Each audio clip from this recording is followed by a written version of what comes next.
Hi gas, welcome back to my channel. Night చూసినటువంటి episode గురించి అయితే షార్ట్ అండ్ స్వీట్గా సింపుల్గా నేను మీకు జస్ట్ ఓన్లీ హైలైట్స్ వరకు బోర్ లేకుండా చెప్పేస్తాను. అది నామినేషన్స్ విషయానికి వచ్చేసరికి నాకు చాలా వరస్ట్గా అనిపిస్తున్నాయి. ఎందుకంటే అసలు ఎపిసోడ్లో చాలా వరకు కట్ చేసేస్తున్నాడు అనమాట. మరొకటి ఏంటంటే ఇది అసలు అయిపోతాయి నామినేషన్స్ అవ్వకుండా నెక్స్ట్ డే కూడా పెట్టి సాగిస్తున్నారనమాట. పైగా నామినేట్ చేసుకునే ప్రతి ఒక్కళ్ళు కూడా సిల్లీ రీజన్స్తో నామినేట్ చేసుకునే వాళ్ళే ఎక్కువ ఉన్నారు. ఇక్కడ చూసుకుంటే ఫస్ట్ హైలైట్ టాపిక్ ఏంటి అంటే నిఖిల్ గేమ్ అంతా పోయింది, ఫస్ట్ ఫ్లోలో లేడు అని చెప్పి హౌస్మేట్స్ అందరూ మాట్లాడుకుంటూ ఉన్నారు. తను చేసే ఫ్రెండ్షిప్ సోనియాతో అని చెప్పేసి సేఫ్ గేమ్ ఆడుతున్నాడు సో అన్న టాక్ అయితే వస్తూ ఉంది. ఎందుకు అంటే నిఖిల్ కొంచెం ఎమోషన్స్కి ఫ్రెండ్షిప్కి వాల్యూ ఇస్తూ వెళ్తున్నాడు. సో ఇంక తన గేమ్ అయిపోయింది అన్నట్టే మాట్లాడుతున్నారు. మరొకటి ఏంటంటే ఒక గ్రూప్గా ఫామ్ అయినట్టు అందరికీ అనిపిస్తుంది.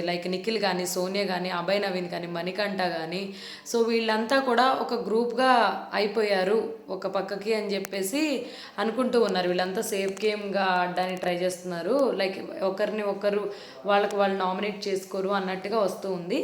అలానే ఇంకా నిఖిల్ వచ్చేసి నామినేట్ చేయమని అన్నప్పుడు నాకు నామినేట్ చేయడానికి ఎవరు లేరు బిగ్ బాస్, నేను ఎవరిని నామినేట్ చేయడానికి నాకు ఎటువంటి రీజన్స్ లేవని చెప్పేసి అంటాడు. బట్ ఎట్ లాస్ట్ ఫైనల్గా వచ్చేసి ఏంటంటే పృథ్వీ నామినేట్ చేస్తాడు. చేసి వాళ్ళు ఏమంటాడంటే తను నా ఫ్రెండ్ కదా, ఫ్రెండ్ అయితే ఫీల్ అవ్వడని చెప్పేసి నామినేట్ చేశాను అంటాడు. అది ఎలా ఉంది అసలు. మరొకటి ఏంటంటే నిఖిల్ ప్రేరణ నామినేట్ చేస్తాడు. ఇది నామినేట్ చేయగానే ప్రేరణ ఏమని అంటదంటే డస్ట్బిన్ రీజన్తోనేనా అంటది. ఎంత వరస్ట్గా ఉన్నాయి చూడండి నామినేషన్స్. అలా అయిపోయిన తర్వాత మళ్ళీ ఇక్కడ ఇంకొక రీజన్ ఏంటంటే ప్రేరణ అడుగుతుంది అనమాట నిఖిల్ని. ఏమని అంటే కుకింగ్ ఏంటి, కుకింగ్ క్లేన్లో మీరు కుకింగ్ ఎందుకు చేయలేదు, సీతతో ఎందుకు చేయించారో నాకు అర్థం కావట్లేదు అంటది. సో ఎన్ని అసలు రీజన్స్ అన్నీ చాలా సిల్లీగా అనిపిస్తూ ఉన్నాయి. మరొకటి ఏంటంటే పృథ్వీ మాత్రం మేబీ నామినేట్ అయినా ఎలిమినేట్ అయ్యే ఛాన్సెస్ ఉండవు, ఎక్కువ ఆడియన్స్ సపోర్ట్ అయితే ఉంటుంది. తనైతే ఎలిమినేట్ అవ్వడు, బట్ హౌస్మేట్స్తో మాత్రం టాస్క్ మంచిగా గేమ్ మంచిగా ఆడితే బాగుండు అని చెప్పేసి నాకు అనిపిస్తూ ఉంది.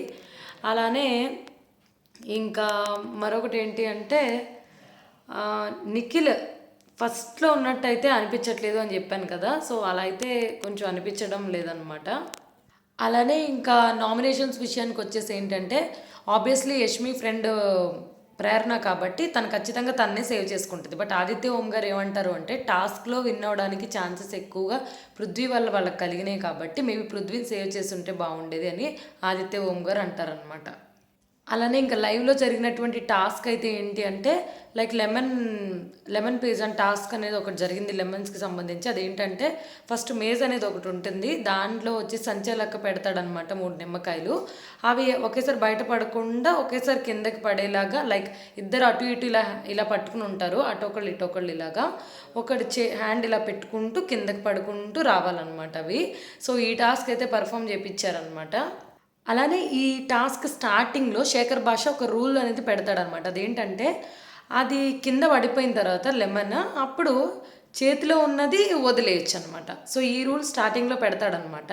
సో ఇక్కడ ఈ 3 నిమ్మకాయలది అయిపోయిన తర్వాత మళ్ళీ సంచాలకు తీసుకొచ్చి మరొక 3 నిమ్మకాయలు పెడతాడనమాట. మళ్ళీ ఇక్కడ హ్యాండ్తో ఇలా పెట్టుకొని మళ్ళీ సేమ్ ప్రాసెస్ కంటిన్యూ చేస్తూ ఉంటారు. సో ఇక్కడ 2 ఏంటంటే ఆడేటప్పుడు కింద టచ్ అవ్వకూడదు. సో అవి రూల్స్ అన్నమాట. యాక్చువల్లీ బిగ్ బాస్ పెట్టిన రూల్స్ వేరు, సంచాలకు అర్థం చేసుకొని పెట్టిన రూల్స్ అయితే ఇవన్నమాట. కానీ ఇంకా స్టార్టింగ్ నుంచి యష్మి వాళ్ళ టీం అయితే ఫాల్ గేమ్ ఆడుతూనే ఉన్నారు, కింద టచ్ అవుతూనే ఉందన్నమాట. ఇప్పుడు ఆటోమేటిక్గా కింద టచ్ అవుతుంది అనుకో, నీకు బ్యాలెన్స్ అనేది తగ్గిపోతుంది కదా, అంటే నువ్వు ఆబ్వియస్లీ ఫ్రీ అవుతావు అనమాట, బ్యాలెన్స్ అనేది తగ్గుతుంది కాబట్టి. సో ఆటోమేటిక్గా అప్పుడు ఎనర్జీ లెవెల్స్ మనకు పెరుగుతాయి కాబట్టి నెక్స్ట్ మళ్ళీ ఇంకా మనకు ఉపయోగపడుతుంది కదా. సో అక్కడ శేఖర్ భాష ఆపేసి ఉంటే సరిపోయింది, ఎందుకంటే టచ్ చేయొద్దు అని రూల్ అయితే పెట్టాడు కదా. సో ఈ యష్మి టీం ఆడిన తర్వాత మళ్ళీ నిఖిల్ టీంలో మణికంఠ కూడా ఆడుతూ చాలాసార్లు బ్యాలెన్స్ తప్పి తను కూడా టచ్ చేస్తూ ఆడేశాడు అనమాట. ఆ తర్వాత ఏంటి అంటే నైనిక టీం అయితే అసలు చాలాసేపు టచ్ చేయకుండానే ఆడారనమాట. సో ఇప్పటివరకు టాస్క్లన్నీ కూడా నైనిక వాళ్ళు బాగానే ఆడుతున్నారని చెప్పుకోవాలి. సో ఇక్కడికైతే ఇంత తర్వాత వచ్చేసి ఏంటంటే బిగ్ బాస్ బుక్లో చూసి మళ్ళీ రూల్స్ అనేవి వేరే ఉన్నాయని చెప్పేసి లాస్ట్లో విన్నింగ్ అనేది బిగ్ బాస్ బుక్ ప్రకారం ఇస్తాడు. అంతేగాని ఫాలో అయింది మాత్రం సంచలక రూల్స్ అని చదివేసి ఫాలో అయ్యి వీళ్ళకి ముందుగా ఇలా చెప్తాడనమాట. సో ఇదైతే జరిగిన ఈ టాస్క్లు అయితే. సో ఒక టాస్క్ అయితే యష్మి టీం గెలిచింది, ఒక టాస్క్లో అయితే మేబీ మరొకటి ఇంకా సీతగా గెలిచినట్టుంది మేబీ. సో చూద్దాము ఈరోజు కూడా ఎపిసోడ్ ఎలా ఉండబోతుందో నేను రివ్యూ అనేది చేస్తాను. అంతకంటే ముందు మీకు వీడియో నచ్చితే ఒక లైక్ కూడా సబ్స్క్రైబ్ చేసుకోండి. మీ ఒపీనియన్ ఏంటో కామెంట్ చేయండి. ఎవరు మీకు ఇరిటేటింగ్ అనిపిస్తున్నారు, ఎవరు ఎలిమినేట్ అవ్వాలని కోరుకుంటున్నారు, ఎవరికి మీరు సపోర్ట్ చేసి ఓటేస్తారో కామెంట్ చేసేయండి. Thanks for watching. See in the next video.